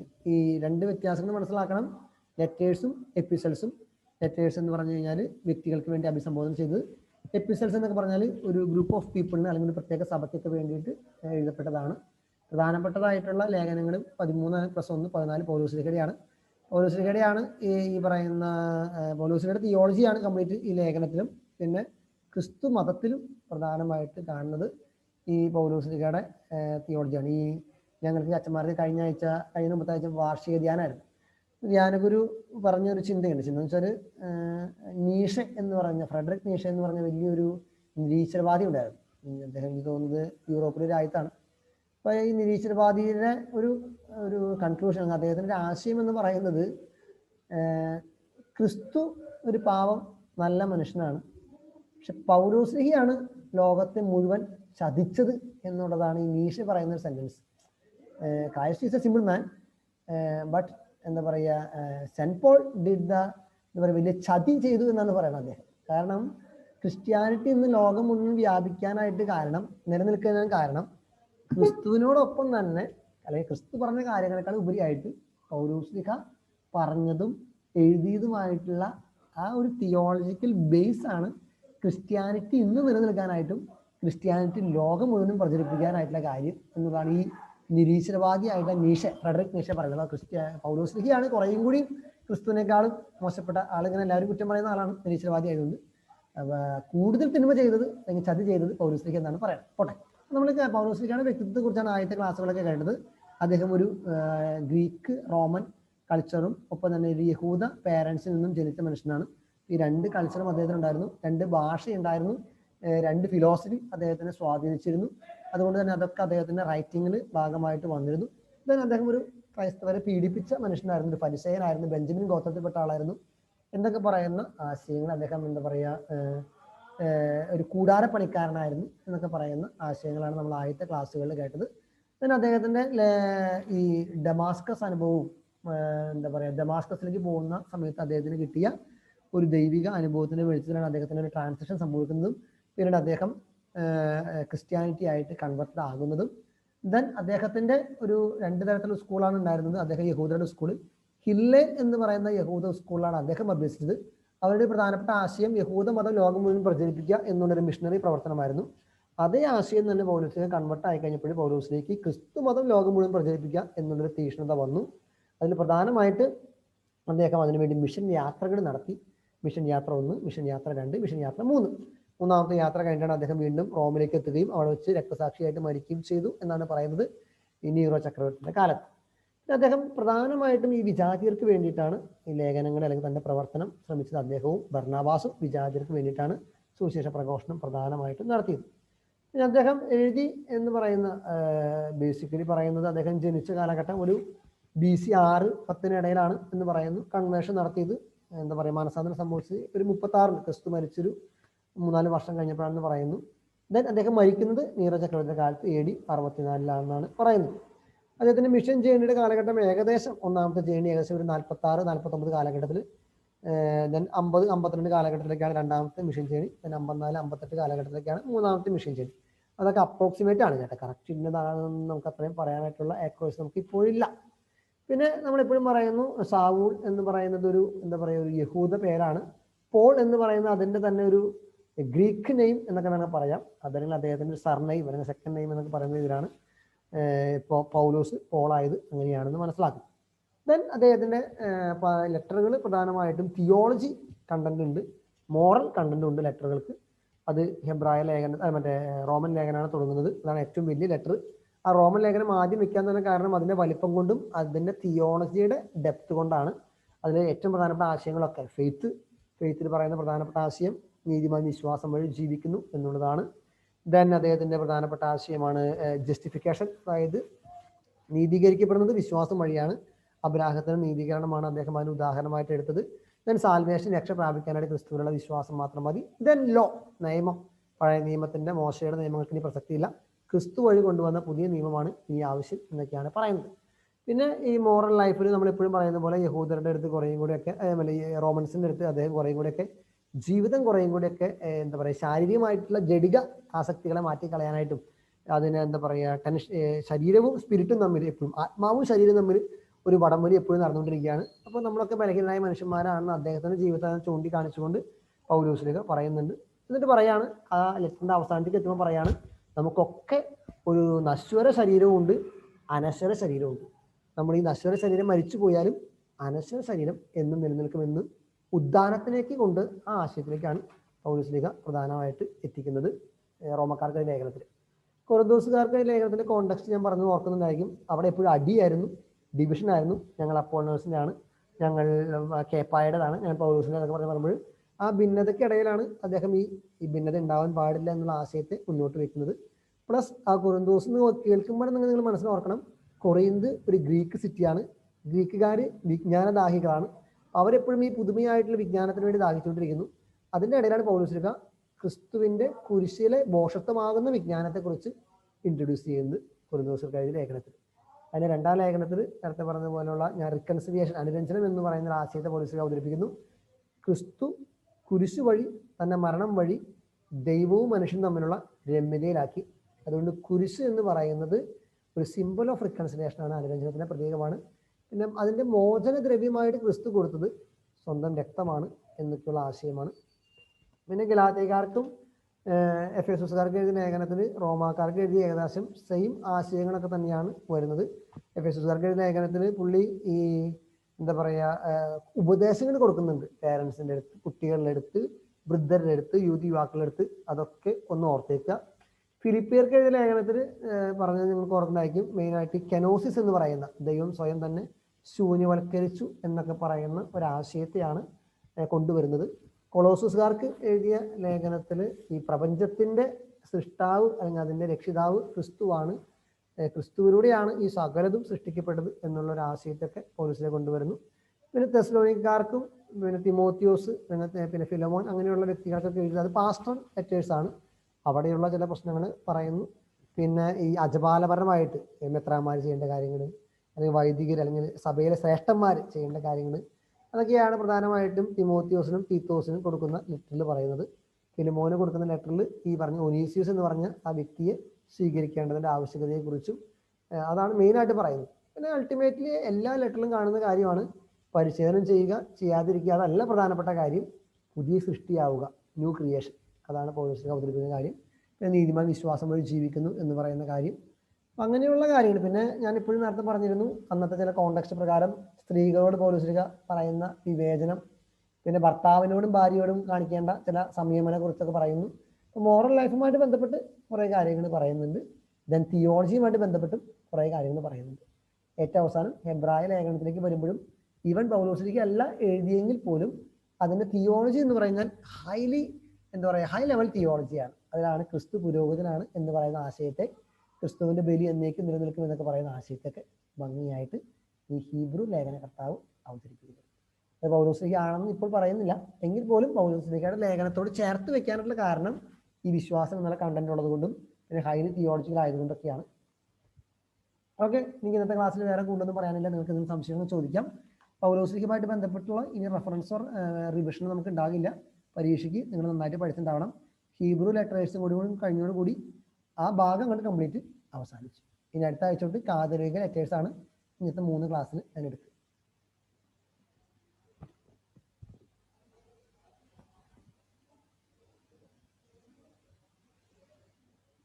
ആർക്കെങ്കിലും എന്തെങ്കിലും ഈ പൗലോസ്ലീഹയുടെ മൊത്തത്തിലുള്ള ഈ ലെറ്ററുകളുമായിട്ട് ബന്ധപ്പെട്ട് അല്ലെങ്കിൽ ഹെബ്രായ ലേഖനമായിട്ട് ബന്ധപ്പെട്ട് അല്ലെങ്കിൽ ആ വ്യക്തിത്വമായി ബന്ധപ്പെട്ടോ അല്ലെങ്കിൽ കഴിഞ്ഞു പോയി 5 ക്ലാസ്സിനെ കുറിച്ച് ചോദിക്കാനാണെങ്കിൽ ചോദിക്കാം കേട്ടോ. ഞാൻ പറയുന്നത് നിങ്ങൾക്ക് മനസ്സിലാകുന്നുണ്ടെന്നാണ് ഞാൻ വിചാരിക്കുന്നത്.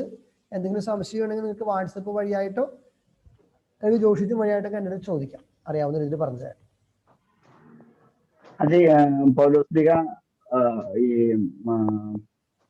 ഡമാസ്കസ് ആ അനുഭവത്തിന് ശേഷം കുറച്ചു കാലം വിട്ടു നിൽക്കുന്നുണ്ട്. അതായത് പഠനത്തിന് വേണ്ടിയിട്ടും അതുപോലെ തന്നെ ഒരുക്കത്തിന് വേണ്ടിയിട്ടൊക്കെ. അത് എവിടെയാണ് വ്യക്തമായിട്ട് അതിനെ കുറിച്ചൊരു ആ കാലഘട്ടത്തെ കുറിച്ച് വ്യക്തമായിട്ട് അപ്പസ്തോല പ്രവർത്തനം കിട്ടുന്നില്ല. നേരെ മറിച്ച് അദ്ദേഹം ജെറുസലേമിന് ഔട്ട് ഓഫ് ജെറുസലേം ആയിരുന്നു. അപ്പൊ അത് അനനിയാസിന്റെ കൂടെ അദ്ദേഹത്തിന്റെ എന്താ പറയാ ടീച്ചറുടെ കൂടെ ആയിരിക്കാം എന്നാണ് പറയുന്നത്.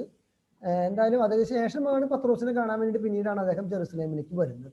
എവിടെയാണെന്നൊക്കെ ചോദിച്ചാല് എനിക്ക് തോന്നുന്നത് ഏതൊരു ലേഖനത്തിൽ പറയുന്നുണ്ട്, എനിക്ക് അറിയത്തില്ല, കാരണം റെഫറൻസ് അതിന്റെ അറിവിൽ അത് അങ്ങനെ വ്യക്തമായിട്ട് ഇന്ന സ്ഥലത്തായിരുന്നു എന്ന് പറയുന്നില്ല എന്നാണ് ഞാൻ മനസ്സിലാക്കുന്നത്.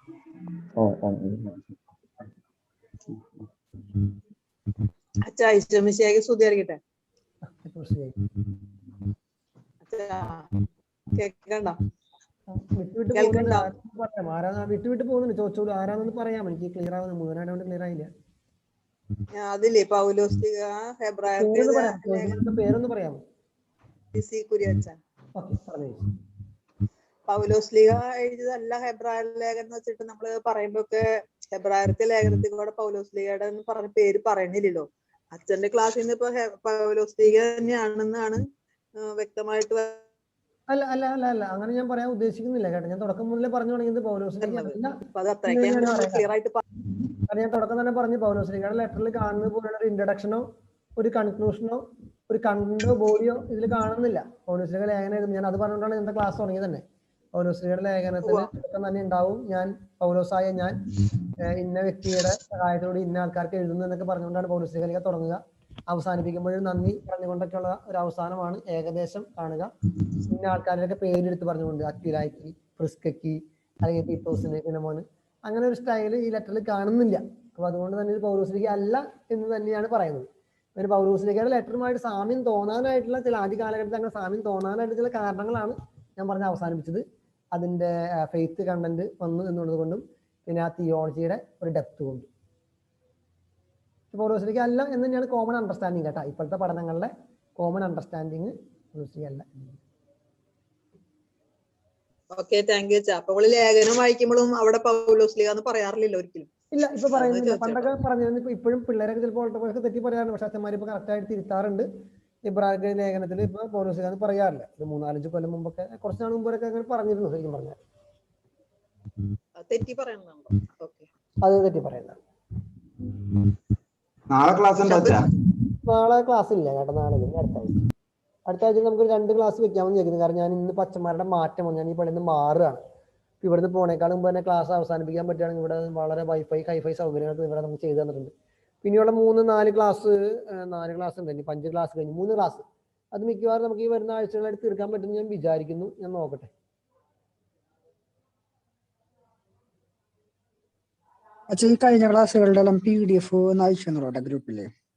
PDF കഴിഞ്ഞ ക്ലാസ്സിന്റെയാണ് ഞാൻ പവർ പോയിന്റ് ചെയ്തേക്കുന്നത്. പിന്നെ ഈ ക്ലാസ്സിന് ബാക്കിയൊക്കെ ലെക്ചർ നോട്ട് മാത്രമാണ് ബോർഡ് മേജ് ചെയ്യായിരുന്നു.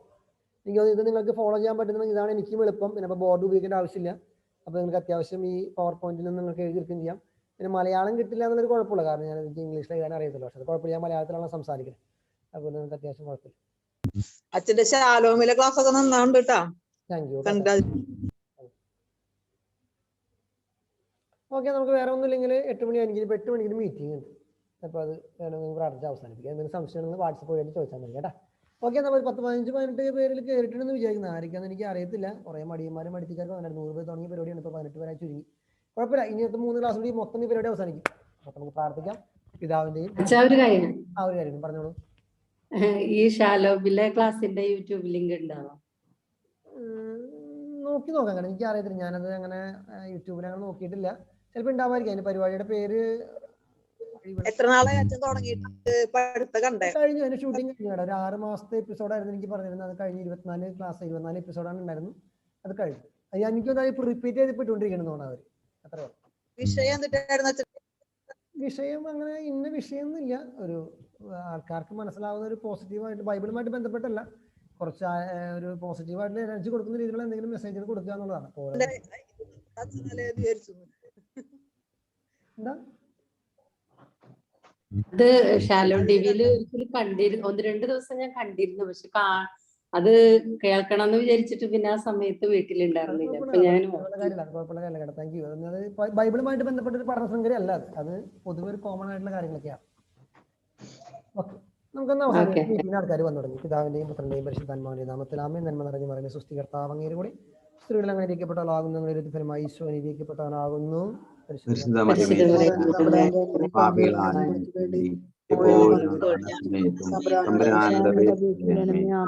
പരിശുദ്ധാത്മാവിന് സ്തുതി.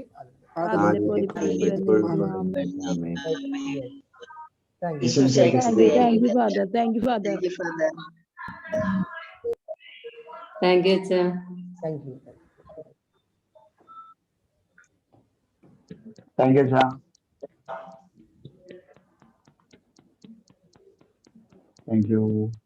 Okay, thank you.